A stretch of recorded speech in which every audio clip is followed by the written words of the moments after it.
Have you ever felt a silence inside you that doesn't belong to this lifetime? It's not sadness, it's not fear, it's something older. A quiet ache you carry in your chest, like a story half remembered, or a name whispered in a language your tongue has forgotten but your soul still understands. You go through life with a strange sensation that something is missing. You can't quite explain it. It's not material, it's not something you lost recently. It's as if a part of your essence got left behind somewhere, in a time before you were even born. Perhaps it's not just yours. Perhaps what you carry inside you was never fully yours to begin with. The unseen story is ancestral. We inherit more than just eye color or the curve of a smile.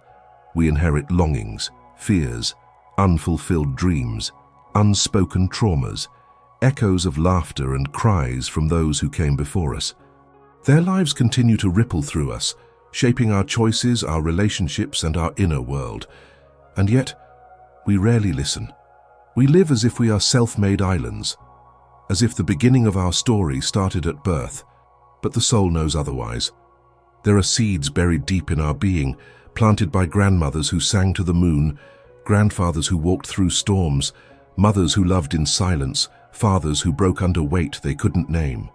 Each one left something behind, not in the air but in the invisible soil of our psyche, and these seeds still grow. Sometimes they bloom into beauty, our courage, our instincts, our intuition, our gifts.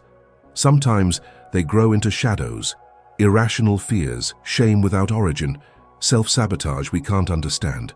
Carl Jung called it the collective unconscious, a vast inner world that connects us all, where the past is not just remembered, but lived through us. But even deeper than that, he understood that within every individual, there is a personal unconscious shaped by their own ancestry. You see, the past is not past. It lives in your dreams, in the way you react to pain, in the voices that speak inside your mind when you fail, in your relationship with belonging, with love, with your own worth. You might be living out the grief of someone who never got to cry. You might be fulfilling the silent ambition of someone whose voice was stolen. You might be afraid of things that never happened to you, but happened to them, and until you see it, it rules you. Imagine a child walking through a forest filled with the shadows of generations. They do not know the path, but the trees seem familiar. The air smells like memory. Every step they take feels haunted yet necessary. This child is you, and that forest is your inheritance. We don't heal ourselves just for ourselves. We heal entire bloodlines. When you choose to stop running from your pain, you stop centuries of escape. When you speak what was silenced, you give voice to those who were buried in silence. When you reclaim your worth, you break a chain held by many unseen hands. This is not poetic fantasy, it's emotional reality. The body remembers, the psyche holds the map. But how can we begin to reclaim what we never consciously knew? We listen, not with ears, with presence. We listen to our reactions, to the stories that keep repeating, to the dreams that disturb us, to the patterns that make no sense until we see them as echoes. We begin to trace the thread of our pain backwards, and we find that it doesn't begin with us. Maybe your fear of abandonment started with a grandmother who was left behind. Maybe your fear of being too much started with a mother who was told to stay small. Maybe your deep sense of not belonging comes from generations who had to adapt, survive, or hide who they were. And maybe, just maybe, it's time to stop the silence. But this isn't about blame. It's about understanding, compassion, integration. You are not here to carry their burdens forever. You are here to give them meaning, to transform them, to end what needs to end, and to continue what must live on. You are both the fruit and the root, the descendant and the ancestor in the making. And perhaps the deepest healing doesn't come from fixing what's broken, but from finally seeing what was unseen. In honoring their stories, you begin to write your own. Not one shaped by fear or silence, but one rooted in truth, love, and conscious presence. To reclaim your ancestral wisdom is not to look back in nostalgia. It is to look inward with reverence, to recognize that your life is a continuation, not a beginning, that your soul carries the flame of many lives, many prayers, many wounds, and that you have the power to make that flame a light, not a fire that consumes you. So ask yourself, what if the heaviness you feel is not yours to carry alone? What if the strength you've always searched for was already in your blood? And what if, by turning inward, you don't just find yourself, you find them? And in doing so, you finally become whole. There is a silence that runs deeper than words, a silence that stretches across generations, passed down like an heirloom no one chose to inherit. You may have felt it in quiet moments, when you're alone and suddenly heavy, when you catch yourself reacting with intensity to something small, when your heart clenches at the thought of being abandoned, even when you are not alone. These are not random feelings. They are threads in a larger tapestry woven long before your first breath. Your ancestors were not just bodies that walked the earth. They were souls navigating sorrow, love, loss, survival. Some lived fully, some died with their stories untold, their pain unnamed, and in the absence of healing, their unfinished stories didn't vanish. They were passed forward, not as spoken tales, but as silent patterns. This is the forgotten legacy. We tend to imagine inheritance as physical, land, wealth, belongings. But what of the emotional inheritance? The patterns that repeat in your family line: addiction, abandonment, emotional distance, self-sacrifice, silence, the need to prove your worth, the fear of being seen, the compulsive need to care for others at the cost of yourself. These are not coincidences, they are echoes. Carl Jung knew that the psyche does not exist in a vacuum. He saw the human being as deeply connected to those who came before, not just genetically, but psychically. He spoke of the unconscious as a living space, not a storage closet, and within it, the ancestors live on, not as ghosts, but as unresolved energies. When a lineage holds trauma, war, poverty, betrayal, exile, secrets, and these experiences are not digested, not expressed, they are buried in the unconscious. But the unconscious does not forget. It simply waits until someone in the bloodline is ready to feel what no one else could feel, to speak what no one else dared say. That someone is often the most sensitive soul in the family. Maybe that's you. You've always felt things deeply. You've always been the one who asks why. You sense the undercurrents. You carry the emotional weight of the room. You try to fix things, to understand, to bring peace, often at your own expense. You were never just living your own story. You were trying to resolve theirs. And yet, how can you heal something you don't remember? By listening in a new way. Not with logic, not with explanation. With reverence. There's a reason certain memories in your family were buried. Sometimes what could not be named had to be silenced to survive. Your ancestors didn't fail. They protected what they could, in the ways they knew how. But protection through silence is not the same as healing. It is a temporary shield. Eventually the silence begins to ache. You may notice it as an invisible weight, a guilt you can't explain, a fear that rises in love, a deep inner resistance to joy. These are not flaws. They are signals, clues. The psyche is wise and symbolic. What it repeats, it wants you to see. And so the healing begins with honoring the pain, not analyzing it, not judging it, simply honoring its presence. Imagine walking through a hallway lined with portraits of your ancestors. Some faces are clear, others are faded, some you've never met. But as you walk, you feel them watching, not with judgment, but with hope. Because you are the one who hears the silence. You are the one who stops to listen. This is not a burden, it is a sacred role. To break the pattern, you do not need to fix the past. You need to feel it, to bring light into the dark corners, to remember not just the pain, but the strength that came with it. The endurance, the wisdom. Every fear you've inherited once had a purpose. Every wound once had a reason. But the reason may no longer be needed. A woman who stayed silent to survive taught generations that silence equals safety. A man who never cried taught his sons that emotion equals weakness. A child who had to grow up too fast passed down the belief that self-worth must be earned through sacrifice. But you are no longer in their battlefield. You are in your own life now. And the beliefs you carry can be questioned. The patterns can be grieved. The silence can be broken. Not with rage, but with compassion. You don't need to know every detail of your ancestry to feel its weight. And you don't need to fix them to honor them. You only need to choose differently, to ask yourself, is this mine, when the sadness rises? To pause before repeating a pattern, to create space where silence once lived.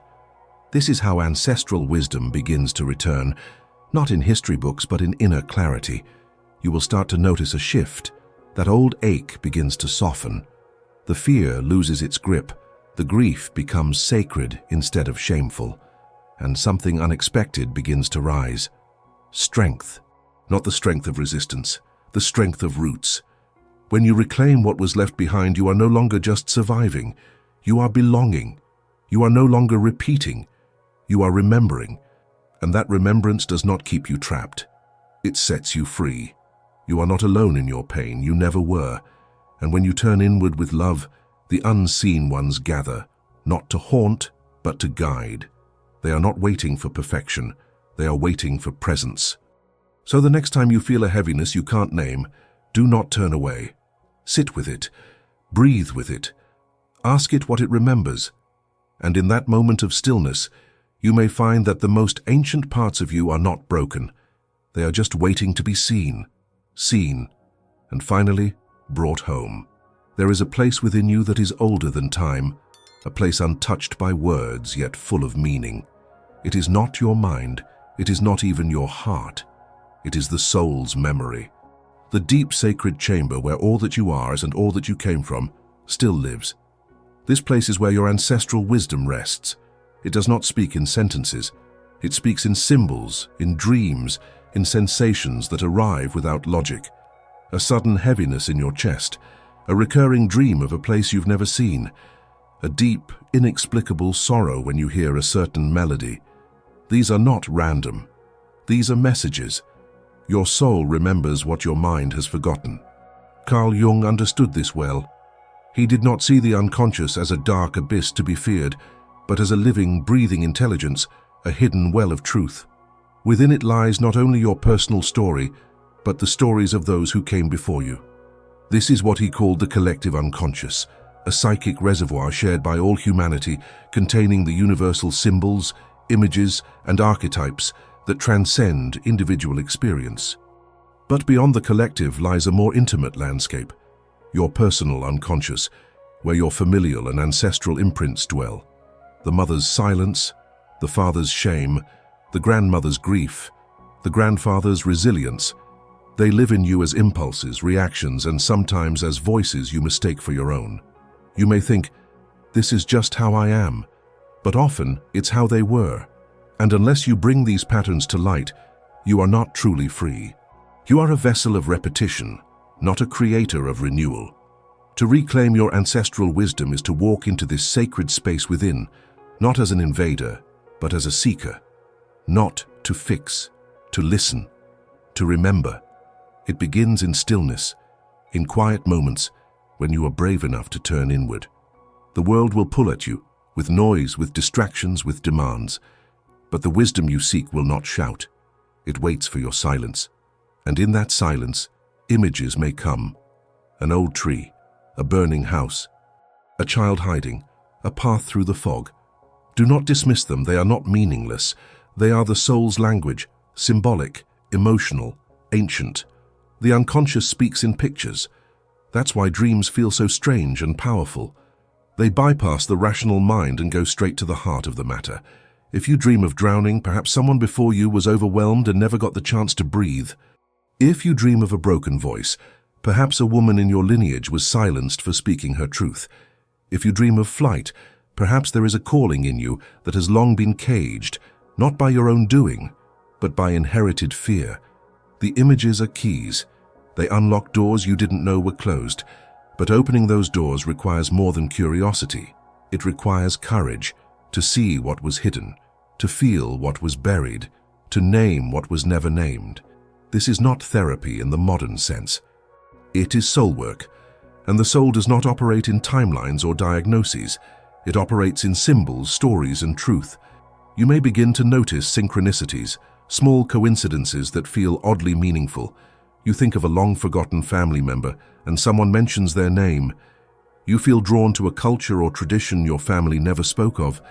You find yourself crying at a story that mirrors a pain you've never experienced, but your ancestors did. These are not hallucinations. They are invitations. The soul is calling you home. And what is home if not the place where all parts of you are welcome? Even the old ones, even the wounded ones, even the ones you never met. You carry more than their pain. You carry their wisdom, the resilience of a grandmother who endured when all seemed lost, the fire of a grandfather who protected love in secret, the grace of a lineage that, despite everything, chose to continue, that lives in you. You are not just the end of a bloodline. You are its flowering. And when you begin to embrace the stories that live in your unconscious, you don't just uncover trauma, you uncover treasure. Because behind every shadow is a hidden strength. The mother who never spoke her truth gives birth to your voice. The father who feared vulnerability teaches you the power of emotional courage. The ancestors who endured unspeakable losses teach you how to love more deeply, not less. This is the alchemy of the soul, to take the raw material of inherited pain and transmute it into presence, into compassion, into wisdom. Jung once said that the privilege of a lifetime is to become who you truly are. But how can you become who you are if you do not know who shaped you? The unconscious does not forget, but it also does not condemn. It waits for you to see, to feel, to remember, and to choose. You are not here to repeat the past. You are here to complete it, to give it form, to bring it into light, to honor it by becoming more than its echoes. In doing so, you do not betray your ancestors. You liberate them. You give their suffering a voice. You turn their silence into song, and that song becomes your guide. Imagine standing before an ancient doorway, one that appears not in the world outside, but in the inner chambers of your being. You don't remember building it, yet it has always been there. It does not open with force. It yields only to stillness. This is the threshold of remembrance. The path inward is not paved with knowledge. It is walked in quiet, in presence, in surrender. Not to something outside of you, but to something long buried within. The voices of your lineage waiting to be heard not with your ears, but with your soul. In every spiritual tradition there exists a sacred space, a temple, a circle, a fire, where the ancestors are honored, not as idols, not as ghosts, but as living presences, intimately involved in the ongoing dance of life. We've lost this in modern times. We think of the dead as past, and the past as irrelevant, but the psyche remembers. The soul keeps vigil, and it is through ritual, through symbolic, intentional acts, that we enter the space where healing can truly begin. You don't need incense or altars. You need honesty and willingness. To enter the ritual of listening is to enter a kind of sanctuary inside yourself, a place untouched by time, a place where the masks fall, where the personas soften, and where you meet not just your ancestors, but yourself, stripped of noise, opinion, and conditioning. It begins with silence. True silence is not the absence of sound. It is the presence of awareness. It is sitting without distraction, letting the thoughts rise and fall like waves until something deeper begins to stir. Not thought, not logic, a sensation, a knowing, a presence. This is where the ancestors live. They do not speak in your language. They speak in images, symbols, feelings. You might feel a hand on your back when no one is there. You might hear a song in your heart that brings you to tears, though you don't know why. You might suddenly remember a story your mother told you once, one you dismissed, but now feels like a key. This is not imagination. This is communion. The psyche is built to speak in symbol. Jung knew this. It's why dreams, myths, and rituals were so central to his work. He understood that healing does not come only from understanding, but from experience, from participating in your inner life as if it were sacred. Because it is. Picture yourself in a forest, not a real one, but a symbolic one, the kind that appears in dreams and stories. You walk barefoot. The ground is soft with moss. The air is thick with memory. And in the center of this forest, you come upon a circle of stones. This is the place of listening. You sit, you breathe, you open. And one by one, presences begin to gather, not outside you, but within. A woman with tired eyes, a man with scarred hands, a child hiding behind a tree. You don't know their names, but you feel them. Their emotions wash over you: fear, strength, grief, longing. You are not imagining, you are remembering. The ritual is not to speak, it is to feel. To let the wave of inherited emotion rise through you without resistance. To cry the tears they could not. To scream the words they swallowed. To laugh the joy they never got to express. This is not drama. This is release. This is repair. You don't need to know their stories. You only need to feel what lives in your body. Because the body does not lie. It holds what the mind forgets. Perhaps you place your hand over your heart and whisper, "I hear you." Perhaps you light a candle not for mourning but for remembering. Perhaps you write a letter, addressed not to someone but to all who came before. These acts are not small. They are doorways. Every ritual, no matter how simple, is a declaration. I am willing to remember. I am willing to feel. I am willing to become whole. And wholeness is not perfection, it is inclusion. To become whole is to no longer exile parts of yourself or your lineage. To become whole is to recognize that even the pain had purpose, and even the silence had meaning. To become whole is to transform inheritance into insight. You are not alone in this space. As you walk the path inward, others walk with you. Countless souls who came before, whose dreams never had a voice, whose wisdom never had a listener. Now they do. Now they have you. And as you sit in that inner forest, in the ritual of remembrance, something begins to shift. Not loudly, not dramatically, but deeply. The shame begins to lift, the fear begins to loosen, and in its place a calm knowing emerges. You are not broken, you are carrying, but now you are also choosing.